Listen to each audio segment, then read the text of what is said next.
शलोम अलैकुम बारुक यहूशवा हमशियाख यसु अल मसीह के जलाली और मुक़द्दस नाम में आप सबकी सलामती हो।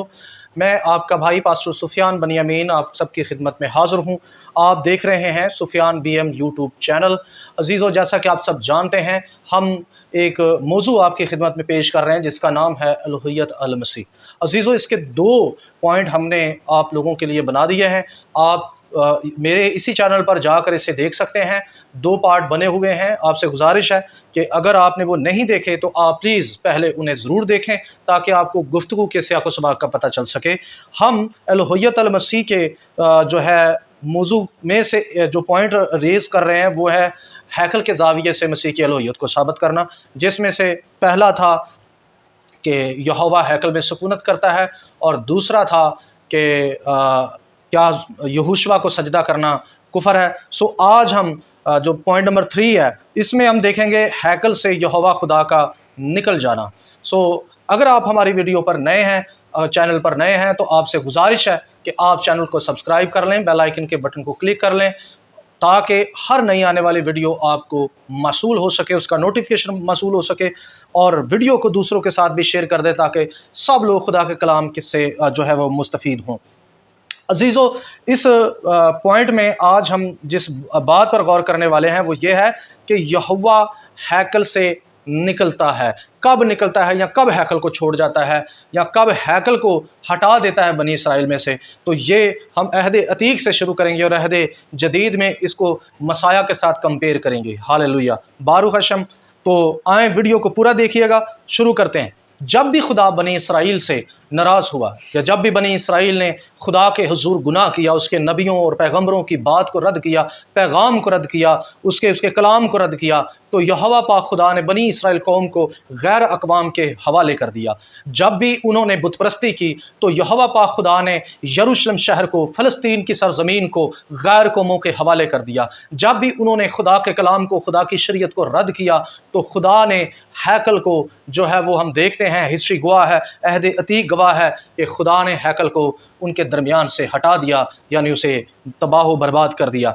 एक हवाला आपके लिए कोड कर रहा हूँ, बल्कि आपके सामने उसको पढ़ देता हूँ ताकि आपको ये सारा सीक्वेंस पता चल सके।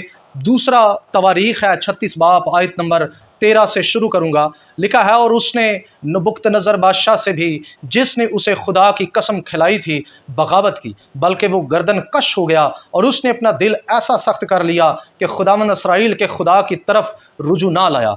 और इसके सिवा काहिनों के सब सरदारों और लोगों ने और कौमों के सब नफरती कामों के मुताबिक बड़ी बदकारियाँ की, और उन्होंने खुदावंद के घर को, जिसे उसने यरूशलेम में मुकद्दस ठहराया था, नपाक किया। और खुदावंद उनके बाप दादा के खुदा ने अपने पैगम्बरों को उनके पास बर वक्त भेज कर पैगाम भेजा, क्योंकि उसे अपने लोगों और अपने मस्कन पर तरस आता था, लेकिन उन्होंने खुदा के पैगम्बरों को ठट्ठों में उड़ाया और उसकी बातों को नाचीज़ जाना और उसके नबियों की हंसी उड़ाई, यहाँ तक कि खुदावंद का गज़ब अपने लोगों पर ऐसा भड़का कि कोई चारा ना रहा। चुनाचे वो कसदियों के बादशाह को उन पर चढ़ा लाया, जिसने उनके मकदिस के घर में उनके जवानों को तलवार से कत्ल किया, और उसने क्या जवान मर्द, क्या कवारी, क्या बूढ़ा या उम्र रसीदा किसी पर तरस ना खाया, उसने सबको उसके हाथ में दे दिया। और खुदा के घर के सब ज़रूफ, क्या बड़े क्या छोटे, और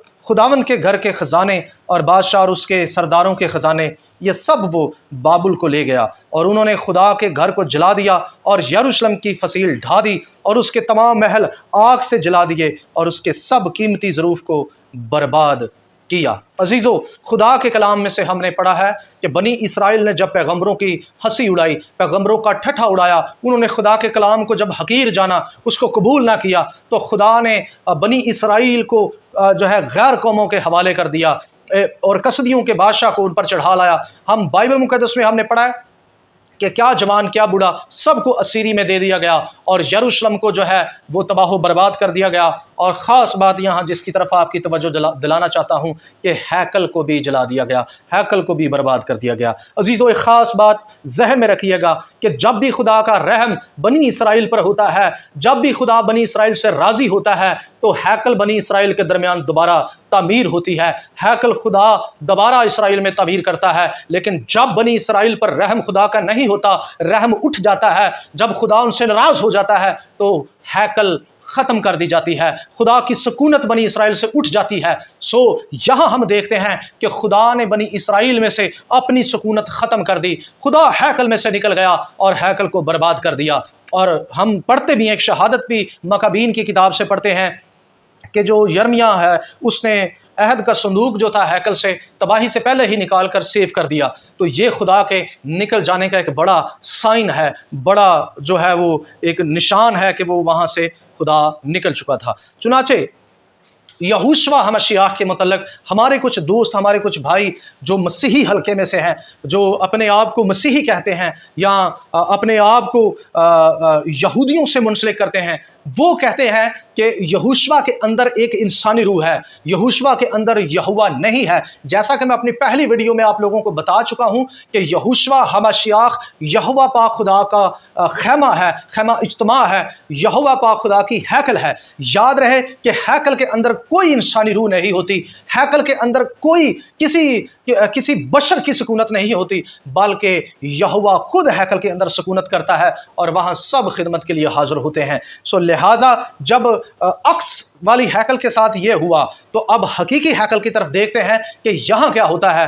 کیا یہ کہانی یا یہ سٹوری یا یہ واقعات دوبارہ اس کی ہسٹری ریپیٹ ہوتی ہے؟ اگر ہوتی ہے تو اس کا مطلب یہ ہوا کہ خدا کی سکونت نکلتی ہے بنی اسرائیل سے، اور وہ کب نکلتی ہے یہ آپ لوگوں نے اس پوائنٹ کو جو ہے وہ نوٹ کرنا ہے اور دیکھنا ہے۔ ٹھیک ہے جی، میرے ساتھ اب ذرا عہد جدید کی طرف آئیں اور اس کو ذرا بغور اس کا جو ہے مطالعہ کریں۔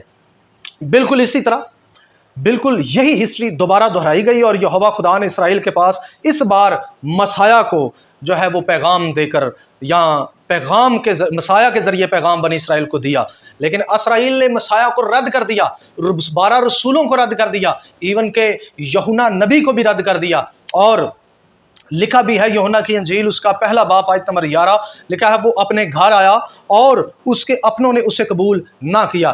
جب اسرائیل نے اسے اور اس کے پیغام کو رد کر دیا تو یہوشوا ہمشیاہ نے ہیکل کی تباہی کی پیشن گوئی کی۔ یہ پیشن گوئی متی کی انجیل اس کے 23 باب کی آیت نمبر 37، 38 اور 39 میں لکھی ہے۔ لکھا ہے اے یروشلم، اے یروشلم، تو جو نبیوں کو قتل کرتا اور جو تیرے پاس بھیجے گئے ان کو سنگسار کرتا ہے، کتنی بار میں نے چاہا کہ جس طرح مرغی اپنے بچوں کو پروں تلے جمع کر لیتی ہے اسی طرح میں بھی تیرے لڑکوں کو جمع کر لوں، مگر تم نے نہ چاہا۔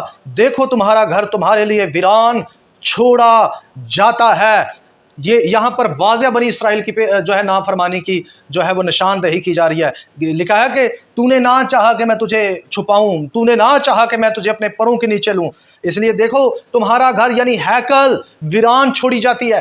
ٹھیک ہے جی، سیم وہی ہسٹری ریپیٹ ہو رہی ہے۔ جب نبیوں کو، جب پیغمبروں کو رد کیا گیا، کلام کو رد کیا گیا تو ہیکل ویران ہو گئی، ہیکل تباہ ہو گئی۔ آگے دیکھتے ہیں 38 آیت میں لکھا ہے دیکھو تمہارا گھر تمہارے لیے ویران چھوڑا جاتا ہے، اور 39ویں آیت میں لکھا ہے کیونکہ میں تم سے کہتا ہوں کہ اب سے مجھے پھر ہرگز نہ دیکھو گے جب تک نہ کہو گے کہ مبارک ہے وہ جو خداوند کے نام سے آتا ہے۔ 24 باب کی پہلی آیت، پہلی اور 2 آیت میں کیا لکھا ہے ذرا سنیں۔ اور یسوع ہیکل سے نکل کر جا رہا تھا، اس کے شاگرد اس کے پاس آئے تاکہ اسے ہیکل کی عمارتیں دکھائیں۔ اس نے جواب میں ان سے کہا کیا تم ان سب چیزوں کو نہیں دیکھتے؟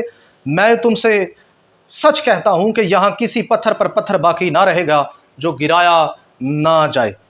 عزیزو، ہیکل کی تباہی کی شروعات یہوشوا ہمشیاہ کی مصلوبیت سے ہو گئی تھی، جیسا کہ میں نے پارٹ 2 میں بتایا تھا۔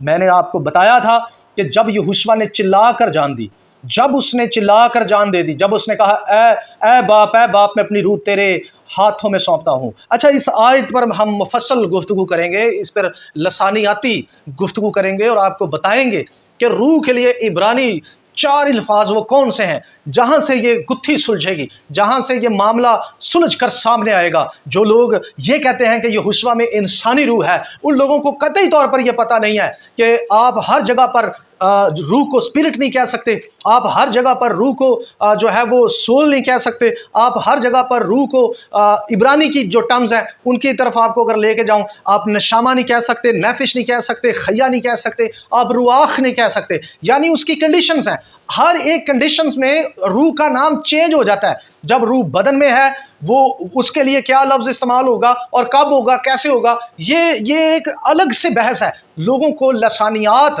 जो है, लसानियात के जो माहिर हैं वो भी बाज़ दफ़ा इसमें गलती कर जाते हैं और उनको इसकी जो है वो भनक नहीं होती। लेकिन इब्रानी दान जो हैं, जो इब्रानी को समझते हैं, वो लोग कभी भी रूह को हर जगह पर रुआख नहीं कहते, वो कभी भी हर जगह पर रूह को नैफिश नहीं कहते, वो हर जगह पर उसे नशामा नहीं कहते और खैया भी नहीं कहते। सो लिहाजा रूह की कंडीशन होती है कि आपने कहाँ उसको नशामा कहना है, कहाँ उसको आपने नैफिश कहना है, कहाँ उसको आपने रुआख कहना है और कहाँ उसको खैया कहना है। ठीक है जी, इसके लिए एक और भी इब्रानी लफ्ज़ है, ठीक है जी, उस पर भी बात करेंगे। लेकिन यहाँ पर जब यहोशुआ हमशियाह चिल्ला कर जान देते हैं और कहते हैं बाप है बाप, मैं अपनी रूह तेरे हाथों में सौंपता हूँ, इसका जो आसान मतलब ये भी है कि ए बाप, मैं अपनी जान तेरे सुपुर्द करता हूँ या तेरे इख्तियार में देता हूँ। ठीक है जी, तो ऐसा होता है तो वो चिल्ला कर जान दे देता है, तो उस तरफ हैकल का पर्दा भी फट जाता है। तो यहाँ से वाज़ेह हो जाता है कि जैसे ही रूह यहोशुआ में से निकलती है वैसे ही खुदा हैकल से निकल जाता है। ठीक है जी, वैसे ही हैकल का पर्दा फट जाता है। हैकल की तबाही का दिन यानी उसकी जो शुरुआत है दरअसल वो यहाँ से होती है और हैकल आहिस्ता आहिस्ता तबाही के ध्यान की तरफ जाती है और सन 70 में हैकल बिल्कुल बर्बाद हो जाती है। दोबारा से हैकल का वही हाल होता है जो आपने दूसरे तवारीख के 36 बाब में पढ़ा है, वही सिलसिला दोबारा से दोहराया जाता है और मसाया की पेशन गोई पूरी होती है कि हैकल का किसी पत्थर पर पत्थर बाकी नहीं रहता। लेकिन हैकल से खुदा का खरूज ठीक उस दिन हो जाता है जिस दिन मसाया सलीब पर अपनी जान देता है, उसी दिन मसाया के बदन से रूह निकलती है और उसी दिन हैकल को खुदा छोड़ देता है।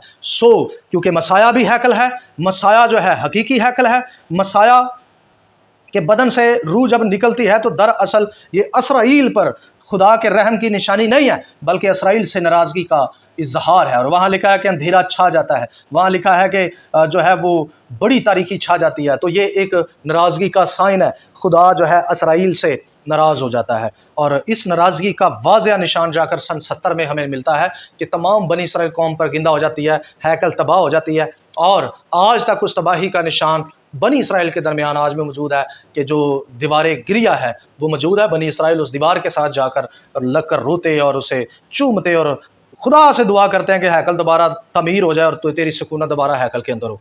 सो लिहाजा हैकल की तबाही का एक और सबूत देता हूँ कि मसाया के कफ़ारा के बाद हैकल का वो निज़ाम नहीं रहा जो पहले था। मेरे पास बहुत सारे सबूत हैं, मैं आप लोगों को वो पेश कर देता हूँ। ठीक है जी, Yerushalmi Talmud book of Yoma chapter 6 verse number 3 to 6। ठीक है जी, यहाँ से मैं आपके लिए पढ़ रहा हूँ। हैकल के तबाह होने से 40 साल पहले यानी सन 70 से 40 साल पहले मशर की रोशनी बुझ गई थी और चमकदार पट्टी सुर्ख हो गई थी और नाम का कुरा बाएं हाथ में आता था। वो शाम को हैकल के सहन के दरवाजे बंद करते थे और सुबह उन्हें खुला हुआ पाते थे। रबी यूखनान बिन ज़खई ने हैकल को मुखातब किया और कहा, ए हैकल के सहन, तू हमें क्यों डराता है? हम जानते हैं कि आखिरकार तू तबाह हो जाएगा, जैसा कि कहा गया था। लुबनान अपने दरवाजे खोल दो ताकि आग तुम्हारे देवदारों को भस्म कर दे। यरूशलेमी तालमुद, जैसा कि मैंने आपको हवाला दिया, इसमें ये लिखा हुआ है कि 40 साल पहले, सन 70 से ठीक 40 साल पहले हैकल जो थी वो 40 साल तक जो है वो काहिनों को डराती रही। उसके दरवाजे रात को बंद किए जाते थे, जब वो सुबह आते थे तो हैकल के दरवाजे खुले होते थे। ठीक है जी, तो यौम कपूर के दिन जो क्रिमजी सुर्ख धागा होता था वो जब यौम कपूर पर बांधते थे तो वो जो था वो बिल्कुल अपनी तब्दीली रूनमा नहीं करता था। ठीक है जी, और इस तरह से मशर की जो रोशनी थी वो भी जो है वो बुझ जाती थी। और इस तरह से لہٰذا اس طرح سے جو سرخ ڈوری تھی وہ سرخ ہی رہتی تھی، وہ وائٹ نہیں ہوتی تھی، ٹھیک ہے جی. یعنی یوم کپور پر جو سائن تھے وہ بالکل بھی وہ ویسے نہیں سر انجام پاتے تھے جیسے پہلے ہوتے تھے. سو ہیکل کے اندر جو سروس تھی وہ ساری ویسی نہیں تھی جو پہلے تھی، کیونکہ مسیح نے اپنی جان دے کر اور بنی اسرائیل سے ناراضگی کا اظہار اس صلیب پر کر کے بتایا کہ مجھ میں سے باپ کی روح نکلی ہے، نہ کہ کسی انسانی روح کا نکل جانا ہے. تو مسیح سے انسانی روح نہیں نکلی بلکہ یہوہ خود نکلا ہے، اور مسیح آج تک بنی اسرائیل کے پاس واپس نہیں آیا.